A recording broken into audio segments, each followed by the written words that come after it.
Good afternoon. We appreciate everybody being here, and I just want to take a brief moment to thank our partners in this investigation.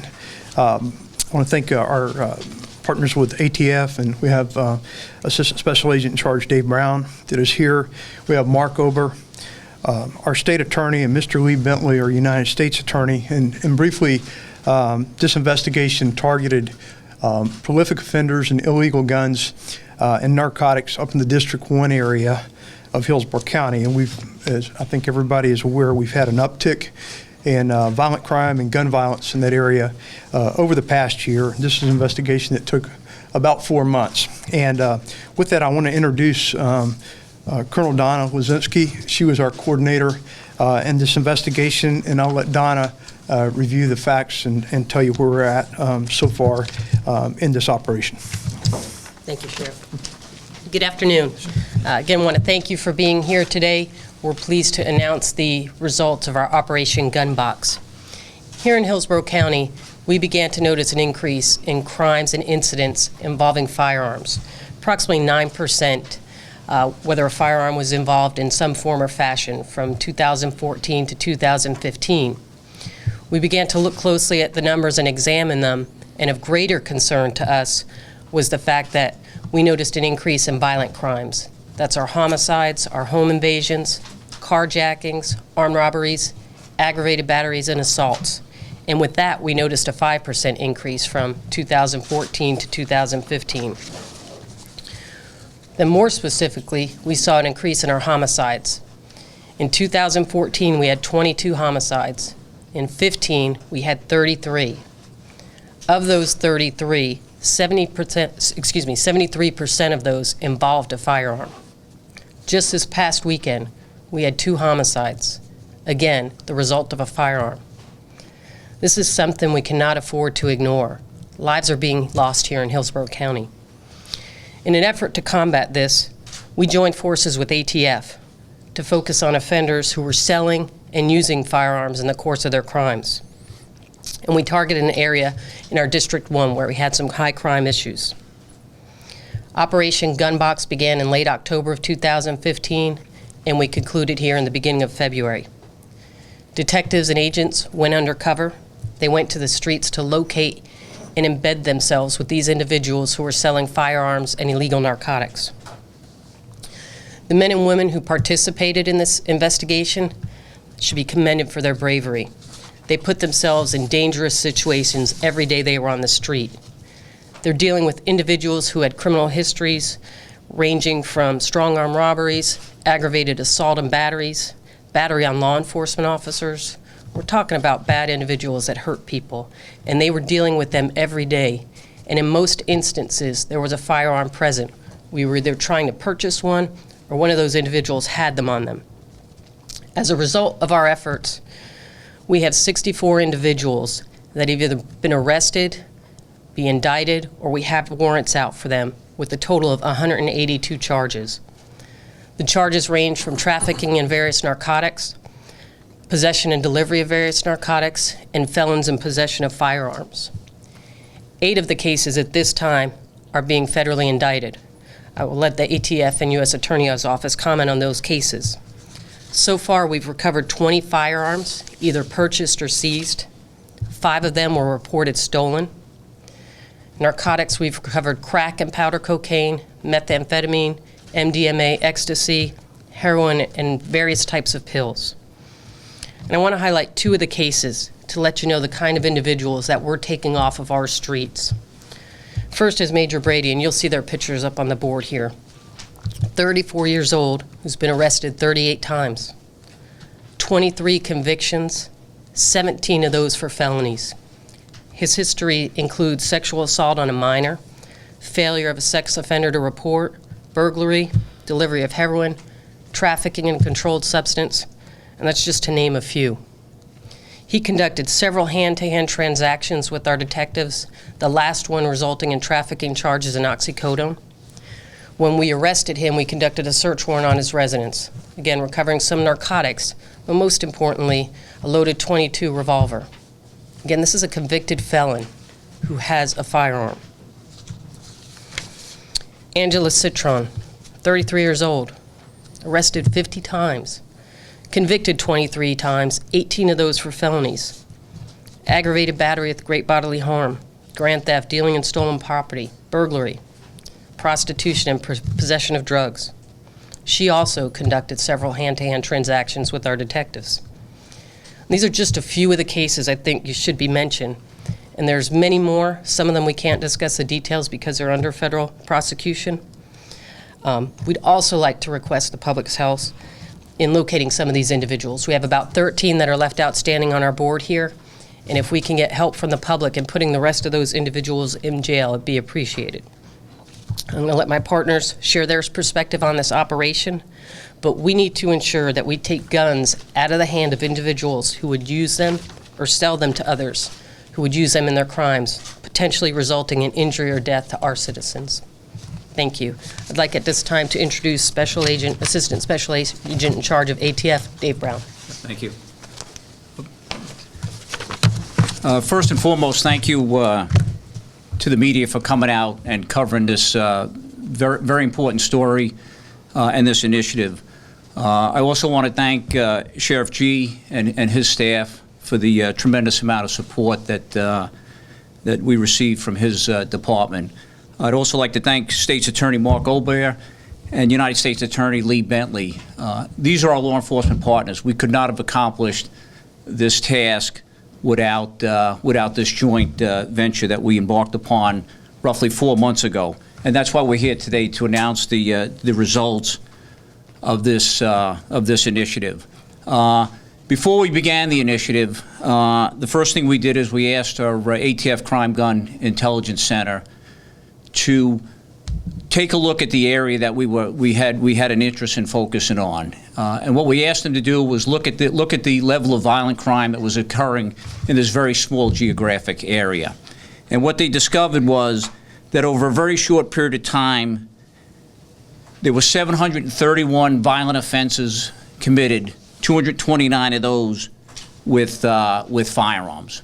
We also discovered that there were 26 armed career criminals under the definition of federal law living in those communities. And what I mean by that is armed career criminals, those that have 3 or more violent felonies in their background. Then we sought to identify these individuals, and that's when we started working in the undercovers and began to build cases against these individuals. And today, you're seeing the fruits of those efforts. The Colonel talked about the number of firearms that were recovered, the amount of narcotics that were recovered, and again, we're talking about a very small geographic area, significant.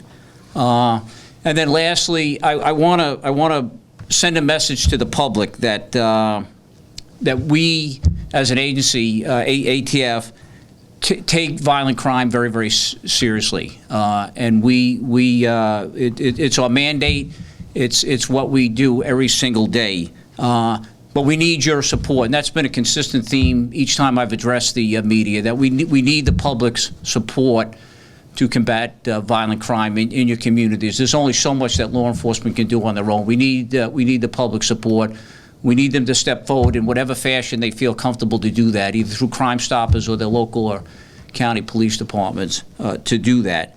And the last thing I want to close with is I'm speaking directly to the bad guys that like to carry guns and use them to commit violent crime, use them to protect their drug trade. I will tell you that we are very, very active, not only in Hillsborough County, but other parts of this immediate area, looking for individuals who have a propensity to use firearms, either to commit violent crime or to protect their drug trade. And we are going to use everything within our jurisdiction to seek those folks out and recommend them for prosecution to Mr. Bentley's office. So, thank you.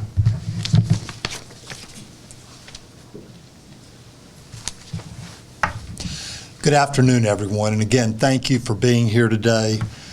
One of the best ways to fight violent crime is to attack the root cause, and it's for that reason that we've teamed up with the Sheriff's Office, ATF, and the State Attorney's Office to go after those individuals who are selling drugs in the communities that have been hit by violent crime, and the felons in those communities who are possessing and selling firearms of all types, including assault rifles and AK-47s. As part of this initiative today, as Colonel Lazinski said, 64 individuals will be charged. 8 of those will be charged by my office, the U.S. Attorney's Office. Among those charged, every single one has a significant criminal history. Donald Lazinski spoke about an individual with 17 felony convictions. I pulled out the rap sheet of one of the individuals we charged. It was 38 pages long. These are individuals who should be behind bars, and we're going to do our part to help make the community safer. All of these individuals who've been charged federally are looking at prison sentences of anywhere from 5 to 40 years. One of the things that we're doing in addition to prosecuting violent crime cases is to reach out to the community. And in doing so, we've gone out to schools all over Hillsborough County.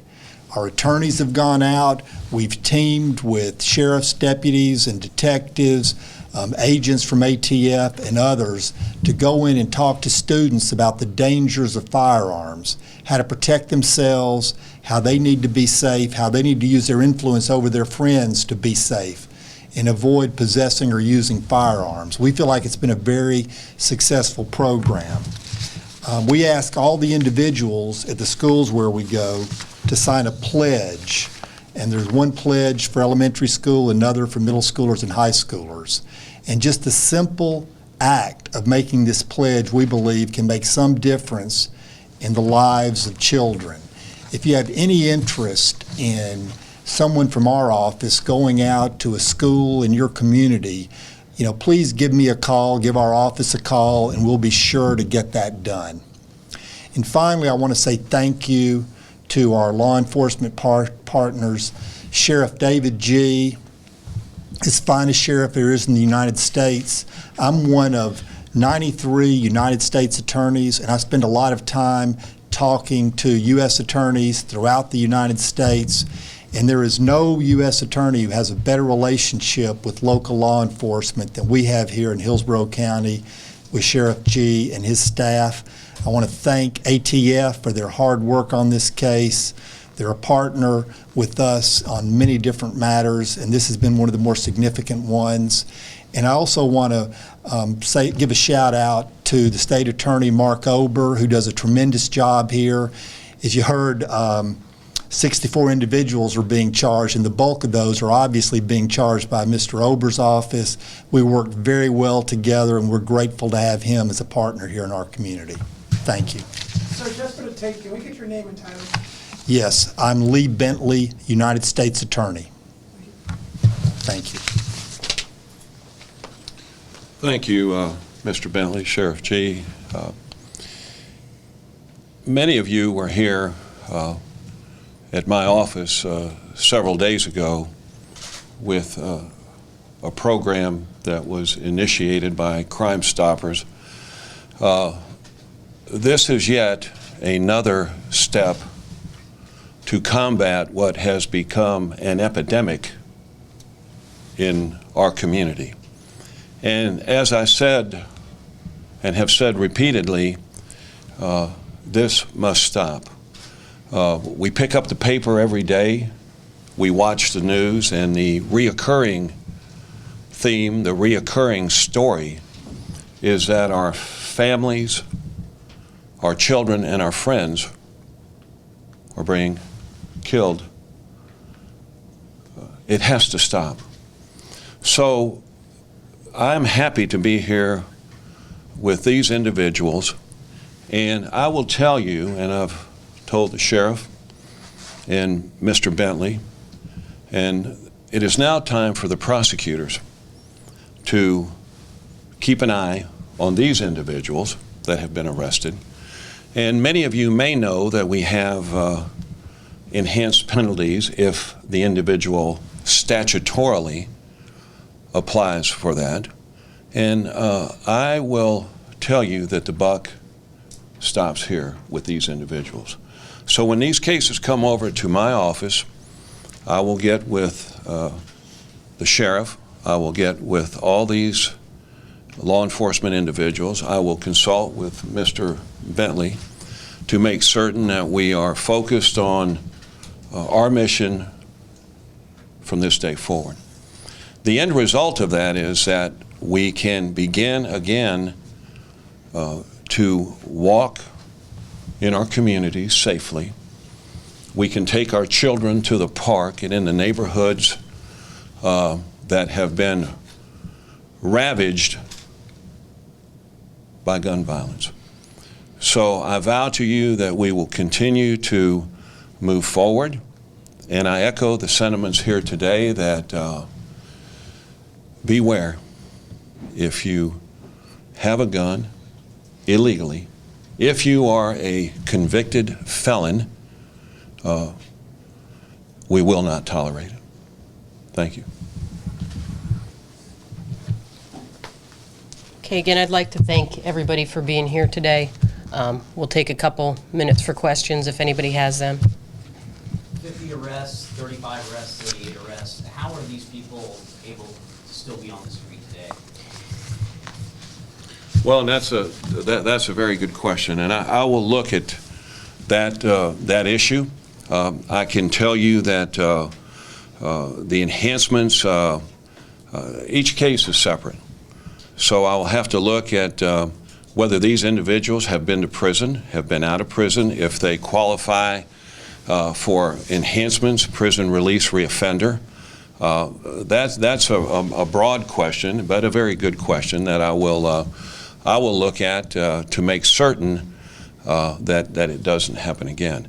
We are fact-driven. We have to have good cases to go forward, and we have to see their history to see what enhancements, if any, lawfully they may qualify for. And some of these people have been to prison, they have been prosecuted, and they just go through the course and come out. And unfortunately, a number of them are good at manipulating the system.